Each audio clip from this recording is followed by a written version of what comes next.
Bismillahirrahmanirrahim. Assalamualaikum warahmatullahi wabarakatuh.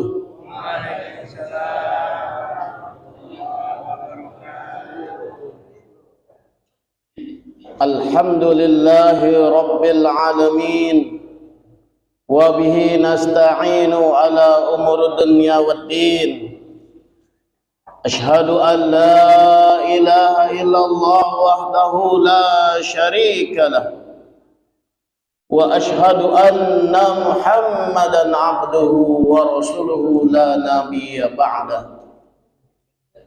Allahumma salli ala sayyidina Muhammad wa ala ali sayyidina Muhammad. Qala Allah Ta'ala fil Qur'anil Karim. A'udzu billahi minasy syaithanir rajim. Bismillahirrahmanirrahim. Wal 'asr. Innal insana lafi khusr.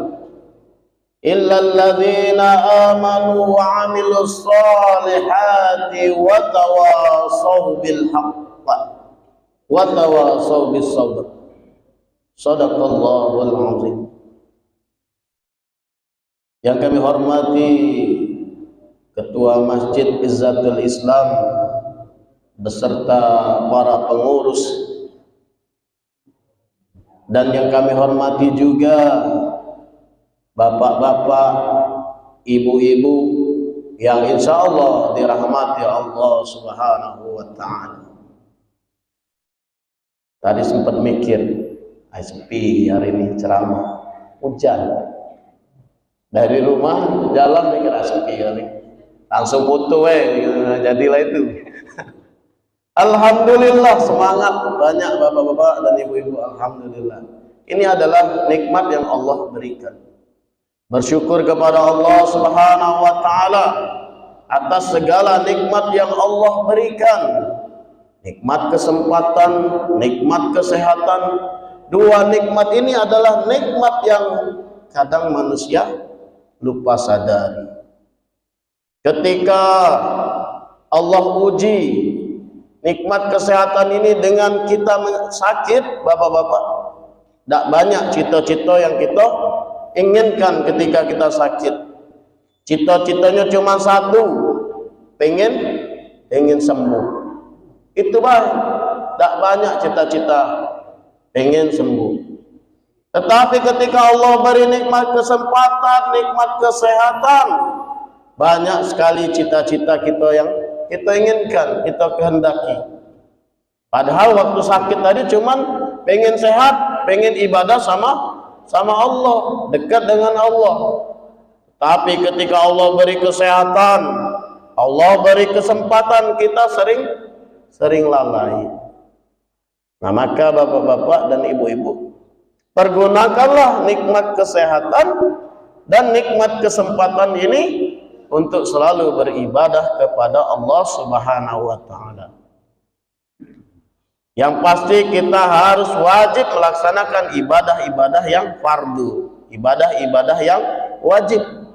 Selebihnya bapak-bapak, ibu-ibu, apa yang kita lakukan dari bangun tidur sampai mau tidur lagi, bahkan sampai di dalam tidur itu sendiri kita dapat beribadah. Caranya bagaimana? Segala sesuatu yang kita mulai dengan niat yang baik dan juga dengan selalu membaca basmalah, bismillah. Kita mulai dengan bismillah, insya Allah apapun yang kita lakukan bernilai ibadah. Nak tidur baca bismillah, baca doa. Selama tidur kita dinilai ibadah. Karena bapak-bapak dan ibu-ibu, kalau kita hitung hidup kita nih, kalau umur 60 tahun Pak itu cuma 40 tahun gitu yang aktivitas dengan benar, aktivitas dalam keadaan sadar. 20 tahun itu tidur. Karena kan kurang lebih rata-rata manusia itu tidur dalam sehari 8 jam. 8 jam berarti sepertiga kehidupan, sepertiga hari. Berarti sepertiga kehidupan kita. Sepertiga kehidupan kita ini kita gunakan untuk tidur. Yang umurnya 60 tadi berarti sudah tidur kurang lebih 20 tahun. Kalaupun tidur tadi tidak dibawanya menjadi ibadah, rugi. 20 tahun sia-sia.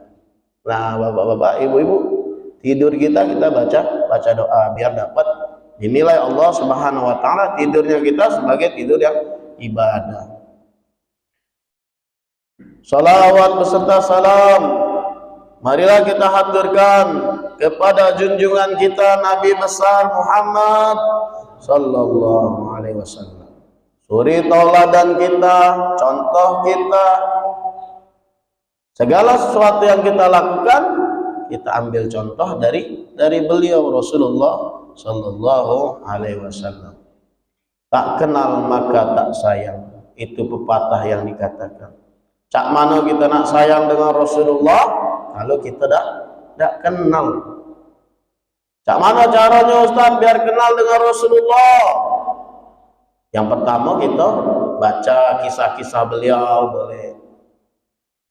Yang pertama. Tapi yang paling penting dan yang paling utama, apa yang Rasulullah gawe ke, apa yang Rasulullah sallallahu alaihi wasallam lakukan, kita ikuti. Kita teladani, kita itibakkan segala sesuatu yang dilakukan oleh Rasulullah sallallahu alaihi wasallam. Itulah tanda kita cinta kepada baginda Rasulullah sallallahu alaihi wasallam.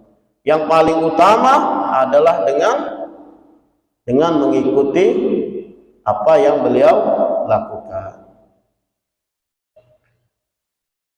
Adapun bentuk-bentuk cinta-cinta yang lain banyak yang kita lakukan dengan bersolawat, mungkin dengan mengingat baginda Rasulullah sallallahu alaihi wasallam.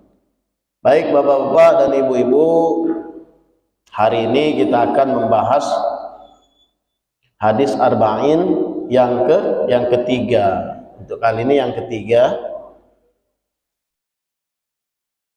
Adapun hadis yang ketiga ini berbunyi an Abi Abdurrahman Abdullah bin Umar bin Khattab radhiyallahu anhuma qala sami'tu Rasulullah sallallahu alaihi wasallam yaqul buniyal islamu ala khamsin syahadati an la ilaha illallah wa anna muhammadar rasulullah wa iqamis salah wa itaiz zakah wa hajjil baiti wa shaumi ramadan rawahul Bukhari wa Muslim.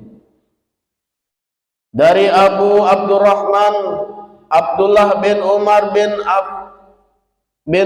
bin Khattab radhiyallahu anhuma, ia mengatakan bahwa ia mendengar Rasulullah sallallahu alaihi wasallam. Jadi kalau Abdullah bin Umar bin Khattab berarti ini adalah cucunya dari Khalifah Umar bin Khattab. Dia mendengar sami'tu bahwa Rasulullah sallallahu alaihi wasallam bersabda, "Bunyal Islamu ala khamsin." Islam itu dibangun atas lima perkara. Khamsin. Ada 5. Yang pertama, syahadati an la ilaha illallah wa anna Muhammadar Rasulullah. Yaitu bersaksi bahwa tidak ada yang berhak disembah melainkan Allah dan Muhammad adalah utusan Allah. Wa iqamis shalah, menunaikan salat. Wa itaiz zakah, menunaikan zakat. Wa hajjil bait, yaitu menunaikan ibadah haji ke Baitullah. Wa shaumi Ramadan, dan berpuasa di bulan Ramadan. Hadis riwayat Bukhari dan Muslim. Di Bukhari nomor 8, kalau di hadis Muslimnya nomor 16. Jadi hari ini kita akan bahas mengenai hadis ini, hadis ketiga dari hadis Arba'in. Faedah hadis yaitu yang pertama, bapak-bapak dan ibu-ibu, Islam ini diibaratkan sebagai sebuah bangunan yang memiliki tiang pokok yang 5. Jadi Islam itu diibaratkan bangunan ada tiang 5. Itulah tadi syahadat, sholat, puasa, zakat, dan ibadah haji. Memang dalam hadis ini terbolak-balik, tapi tidak jadi masalah. Yang kita ketahui adalah rukun Islam. Rukun Islam ada 5. Hafal Pak Bu ya? Ibu-ibu hafal ya rukun Islam? Kalau anak-anak TK tuh hafal kalau gitu. Dinyanyiinnya sambil lagu balonku itu. Rukun Islam yang 5 dan seterusnya. Baik bapak-bapak dan ibu-ibu yang dirahmati Allah Subhanahu wa taala. Bersyahadat la ilaha illallah berarti bersaksi dan mengakui bahwa tidak ada sesembahan yang berhak disembah selain Allah Subhanahu wa taala. Iyyaka na'budu wa iyyaka nasta'in. Hanya kepadamu kami menyembah dan hanya kepadamu kami mohon pertolongan. La ilaha illallah. Tiada Tuhan selain Allah. Selanjutnya, menegakkan sholat yang dimaksud adalah mengerjakan sholat dengan memenuhi rukun dan syaratnya. Karena segala sesuatu ibadah itu, apalagi sholat, harus memenuhi rukun dan syaratnya. Syarat dan rukunnya. Lalu dalam hadis tadi dijelaskan mengenai menunaikan zakat. Artinya mengeluarkan dan memberikan kepada yang berhak menerima. Lalu kita kaji lagi, seseorang tidak disebut berislam hingga ia mengimani 5 rukun Islam yang ada. Siapa yang mengingkari salah satunya, ia kafir. Siapa yang meninggalkannya dalam rangka meremehkan, ia termasuk orang yang fajir. Fajir ini orang yang berbuat dosa. Jadi bapak-bapak, salah satu saja dari 5 ini kita tidak imani, tidak meyakini, berarti kita dianggap kafir. 4 bela, milih 4 beda bisa, harus 5-5-nya. Inilah rukun Islam. 5-5-nya ditegakkan secara bersama-sama. Selanjutnya bapak-bapak dan ibu-ibu yang dirahmati Allah Subhanahu wa taala, salat adalah amalan badaniyah. Amal badaniyah yaitu anggota badan, menggunakan fisik kita, Pak. Jadi salat itu adalah amalan badaniyah atau menggunakan anggota badan. Sedangkan zakat adalah amalan maliyah, yaitu amalan yang terkait dengan harta. Selanjutnya bapak-bapak dan ibu, sedang puasa adalah amalan anggota badan yang sifatnya menahan diri dan meninggalkan sesuatu. Ini ibadah sama-sama menggunakan fisik. Sholat itu adalah melakukan, sedangkan puasa itu menahan, tidak melakukan sesuatu. Itu sama-sama amalan badaniyah, tapi kalau sholat itu ada yang amalan dua-duanya, yaitu haji. Haji adalah amalan badaniyah dan amalan maliyah bagi orang yang mampu melakukan perjalanan. Jadi kalau tadi sholat itu adalah amalan badaniyah, zakat adalah amalan maliyah, kalau ibadah haji ini amalan badaniyah dan amalan maliyah, menggunakan fisik juga menggunakan harta kita. Tentu saja Bapak Bu ya, haji sekarang berapa kalau haji yang biasa? Minimal nak nyetor 25 juta dulu Pak untuk daftar kan, kalau ada kan. Kita daftar. Kalau haji khusus antriannya kurang lebih 6 sampai 7 tahun. Kurang lebih 200 jutaan. Apalagi haji khusus lagi, haji furoda. Nah, furoda ini yang diundang oleh kerajaan Saudi Arabia, ini lebih mahal lagi, baca 300-an. Nah, kurang lebih saya itu loh. Tapi tidak apa-apa, kita niatkan bapak-bapak dan ibu-ibu, minimal kalau belum bisa ibadah haji, kita melakukan amalan-amalan yang berpahala haji. Apa amalan yang berpahala haji? Menengok orang sakit.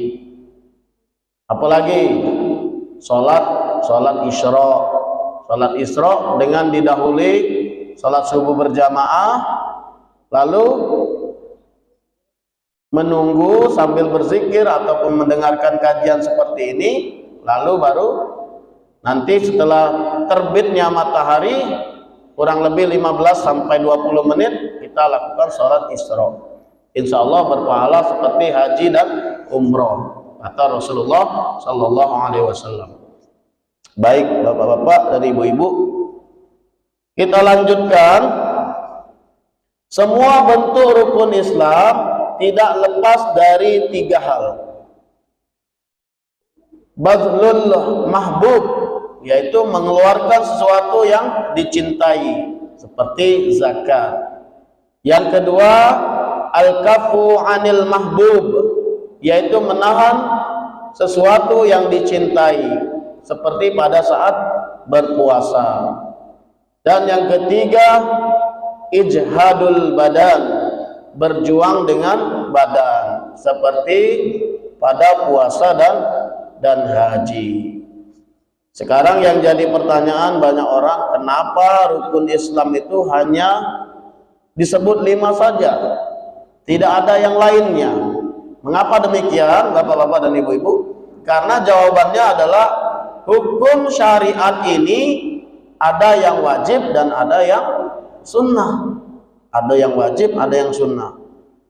Jadi perkara yang sunnah tentu saja tidak menjadi bagian dari rukun. Ya, namanya sunnah, jadi tidak menjadi bagian dari rukun. Sedangkan perkara yang wajib itu sendiri ada 2 macam, yaitu wajib kifayah dan wajib ain. Contoh wajib kifayah yaitu misalnya ketika ada orang yang meninggal, kewajiban fardu kifayah kita adalah mengurusnya, dimulai dari memandikan, mengkafani, menyolati, dan menguburkan.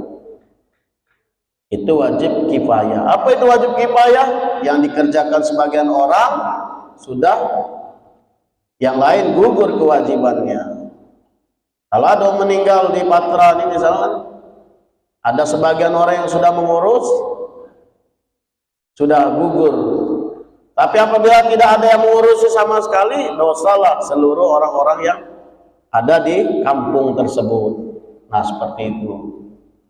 Tapi bukan berarti kita meninggalkan pahala yang besar ini. Pahala yang besar itu Pak Bu, mengurus jenazah itu adalah pahala yang besar. Nah, kepalanglah ngomong tentang jenazah ini Pak Bu. Kalau bisa nanti kalau kita meninggal dunia, itu tidak usah bercari-carian galak sholat misalnya. Sholat itu siapa? Kalau bisa anak gitu Pak Bu, yang laki-laki kan. Bapak-bapak dan ibu-ibu yang punya anak laki-laki, siapa yang akan menyolati kita? Anak kita yang laki-laki, tidak usah bercarian lagi. Makanya kita didik anak itu.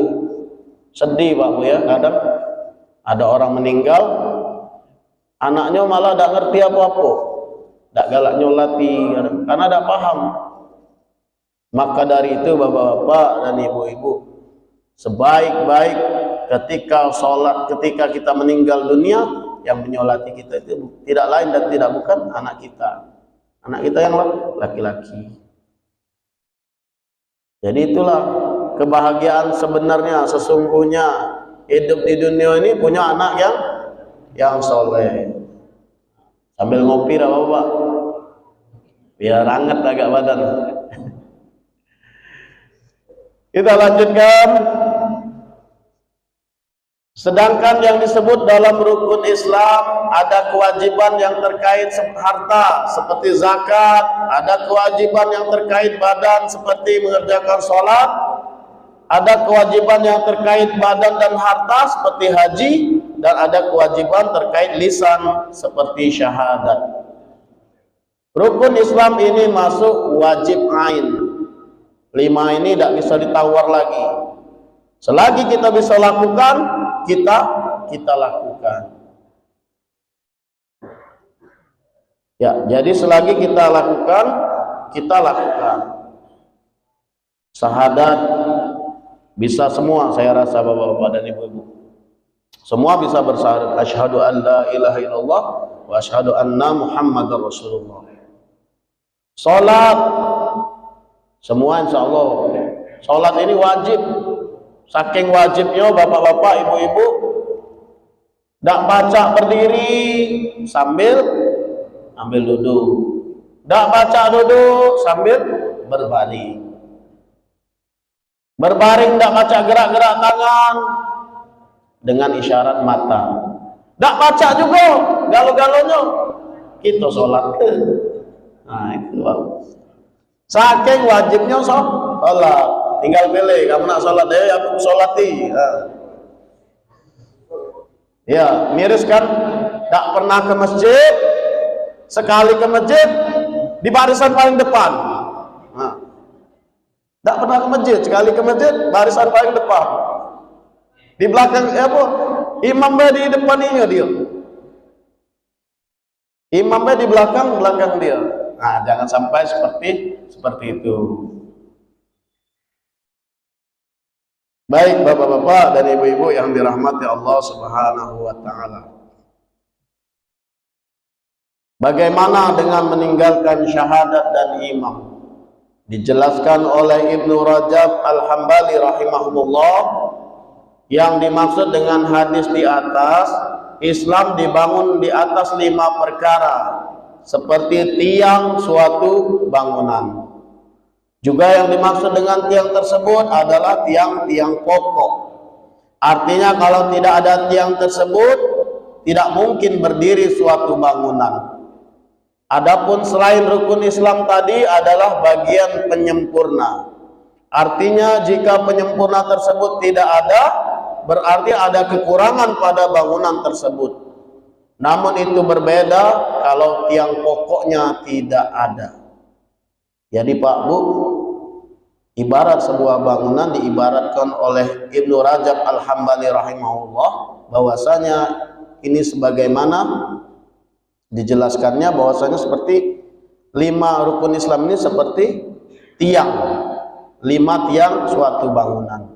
Sedangkan amalan-amalan lainnya adalah tambahan-tambahannya, mungkin dindingnya kalau dalam sebuah bangunan, atapnya, semuanya dapat berdiri asal ada tiang tadi berdiri. Kayak kita ada dindingnya, ada juga kan yang tidak berdinding tapi tetap berdiri bangunan itu karena ada tiangnya. Kalau tidak kate tiangnya otomatis tidak bisa. 4 tiangnya, di tengah 3 tiang, sebelah sini tidak kate, kira-kira terbangun tidak? Tidak, roboh. Jadi 5-5-nya ini berdiri sama sejajar, tidak bisa dipilah-pilah. Bahkan kalau tadi dikatakan bahwasanya kita pilih satu aja, misal salah satu kita abaikan, bukan termasuk rukun Islam, sudah dikategorikan kita sebagai orang yang kafir. Selanjutnya jelas Islam seseorang jadi batal jika semua rukun Islam tadi tidak ada. tidak ada lagi keraguan. Begitu pula ketika dua kalimat syahadat tidak ada kalimat syahadat, Islamnya batal, Islamnya hilang. Yang dimaksud dua kalimat syahadat ialah keimanan kepada Allah dan Rasulullah sallallahu alaihi wasallam. Karena dalam hadis lain disebutkan buniyal islamu ala khamsin imanin billahi wa rasulih wa salati khamsi wa siyami ramadan wa ada zakah wa hajjil bait. Islam itu dibangun di atas 5 perkara. Imanan billahi wa rasulih, beriman kepada Allah dan Rasulnya, mendirikan sholat 5 waktu, berpuasa Ramadan, menunaikan zakat, dan berhaji ke Baitullah. Hadis riwayat Bukhari.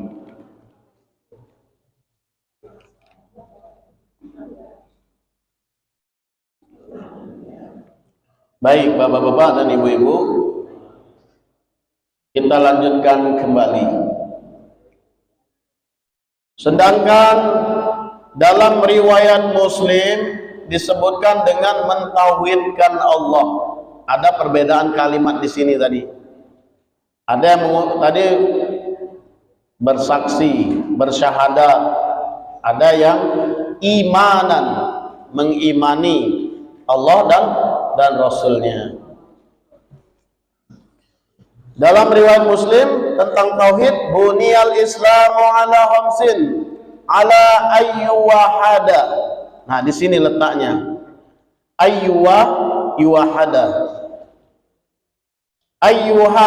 Ayyuwahadallah wa aqimis shalah wa ita'iz zakah wa siyami ramadan wal hajj. Dalam riwayat Muslim, Islam dibangun di atas 5 perkara: mentauhidkan Allah, mendirikan sholat, menunaikan zakat, berpuasa Ramadan, dan haji. Jadi rukun Islam ini Pak Bu, dalam hadis diulang-ulangi oleh baginda Rasulullah sallallahu alaihi wasallam dengan redaksi-redaksi yang berbeda, dengan kata yang berbeda, tapi intinya adalah sama. Bersyahadat, beriman, dan juga bertauhid. Tentang syahadat ini Pak Bu, ada lagi dalam riwayat Muslim lainnya disebutkan bunyal islamu ala khamsin ala ayyubadallah wa yukfara bima dunah. Islam dibangun di atas 5 perkara. Nah, ini beda lagi, redaksinya adalah ayya'badallah, artinya hanya Allah yang disembah dan sesembahan selain Allah diingkari. Nah, ini adalah bagian-bagian dari rukun Islam. Beda redaksi tapi intinya adalah bersyahadat, yaitu asyhadu an la ilaha illallah wa asyhadu anna muhammadar rasulullah. Baik bapak-bapak dan ibu-ibu, kita lanjutkan kembali. Selanjutnya, meninggalkan sholat dihukumi kafir. Sebagaimana hadis tadi bahwasanya meninggalkan sholat dihukumi kafir. Orang yang meninggalkan sholat adalah orang yang dihukumi kafir. Dari Jabir radhiyallahu anhu, ia berkata bahwa ia mendengar Rasulullah sallallahu alaihi wasallam bersabda, "Inna bainar rajuli wa bainas syirki wal kufri tarkas shalah." Kata baginda Rasulullah sallallahu alaihi wasallam, Rasulullah sallallahu alaihi wasallam bersabda, sesungguhnya batas antara seseorang dengan syirik dan kafir itu adalah tarkas sholat, meninggalkan sholat. Kemarin baca survei di koran, lupa berita online, 8% orang Islam Indonesia itu cuma 38% yang yang sholat. Yang ke masjid berapa persen lagi? Lebih kecil lagi. Agak lupa, baru teringat kemarin ada berita online cuman 38%. Sisanya tidak sholat. Padahal Pak Bu meninggalkan sholat, kata Rasulullah, dihukumi sebagai kafir. Meninggalkan sholat. Mungkin kita pernah meninggalkan sholat, cak mana Ustaz? Kita tahu taubat. Sholat taubat, bertobat kepada Allah. Baik Bapak-bapak dan Ibu-ibu yang dirahmati Allah Subhanahu wa taala. Selanjutnya yang lain dari Buraidah radhiyallahu anhu, Nabi sallallahu alaihi wasallam bersabda, "Al-ahdul ladzi bainana wa bainahumus shalah, faman tarakaha faqad kafar." Perjanjian yang mengikat antara kita dan mereka adalah sholat. Maka siapa yang saja yang meninggalkan sholat, sungguh ia telah kafir. Hadis riwayat Tirmizi, An-Nasai. Jadi begitu utamanya, mulianya ibadah sholat, sampai ketika kita meninggalkan sholat itu dihukumi kafir. Karena apa Bapak-bapak dan Ibu-ibu? Orang yang lupa saja tetap harus sholat. Sebagai tanda mulianya sholat, saat lupa atau ketiduran. Lupa atau ketiduran. Tiduran ini bukan kebiasaan. Ada kan kita yang biasa habis asar tidur, itu kebiasaan. Kebiasaan meninggal ke sholat itu beda dengan yang ketiduran. Ketiduran ini mungkin balik begawe kecapean, kan ada memang suatu masa kita tuh terasa capek nih. Habis ada hajatan biasanya capek nih, enggak terasa. Bukan yang tiap hari. Jadi tetap dikerjakan saat ingat atau tersadar. Contoh Bapak, sholat subuh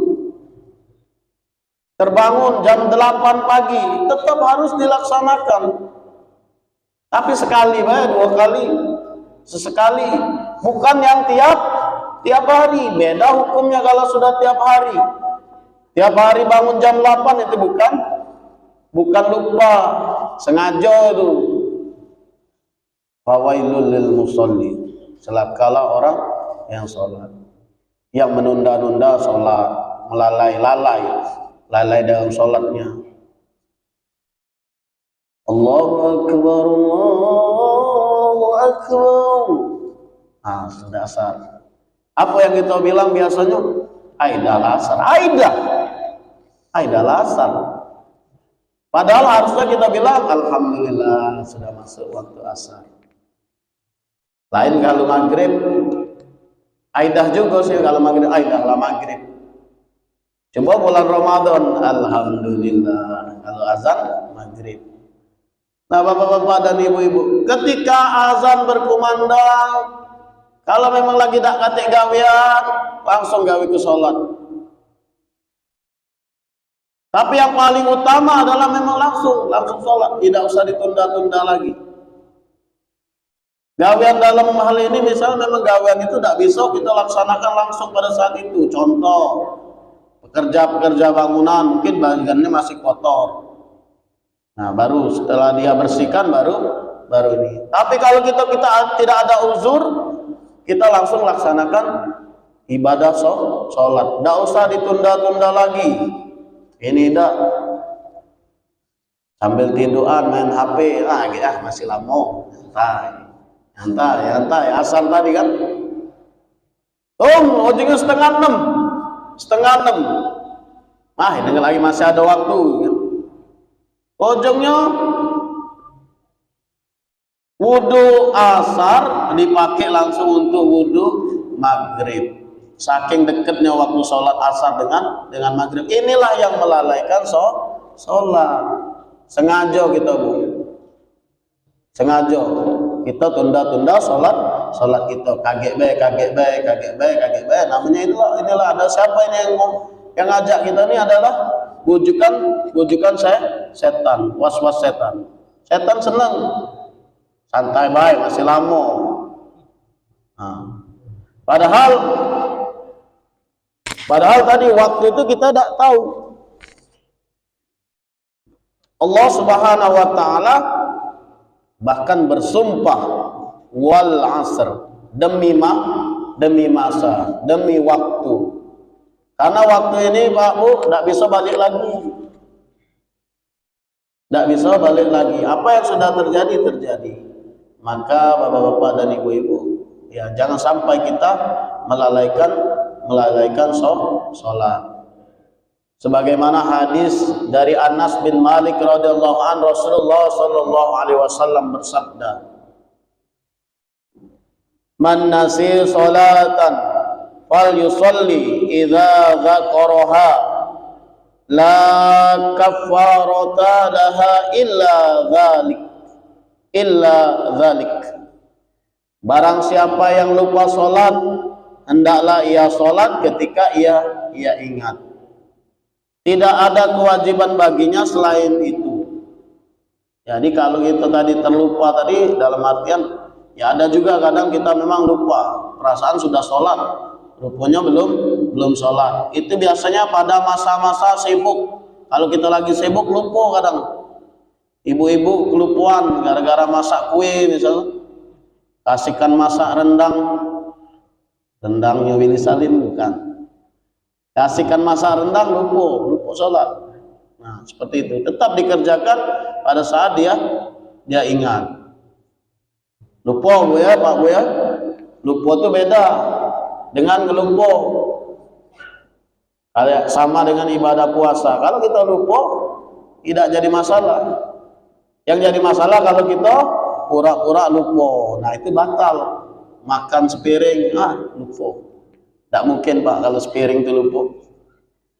Minimal baru ngembek lah sudah ingat aku puasa. Baik bapak-bapak dan ibu-ibu yang dirahmati Allah Subhanahu wa taala. Jadi begitu pentingnya ibadah sholat ini, bahkan ketika kita lupa wajib dikerjakan. Bagaimana dengan sholat-sholat yang terlupa, yang sudah lama kita kerjakan? Boleh juga kita qada yang kita ingat-ingat. Oh, sholat dulu aku pernah terlupa, tapi sudah tobat. Tapi ke depan jangan ulangi lagi. Ninggal ke sholat lagi. Jangan sampai bapak-bapak dan ibu-ibu kita dihukumi kafir oleh Allah Subhanahu wa taala karena kita meninggalkan sholat. Karena sebenarnya Allah Subhanahu wa taala itu Pak Bu tidak butuh ibadah kita.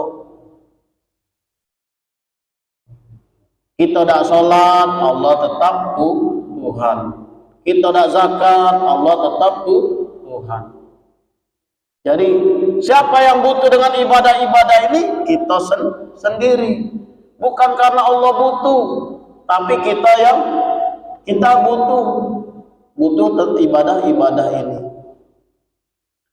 Seluruh dunia tidak menyembah Allah, Allah tetaplah Tuhan.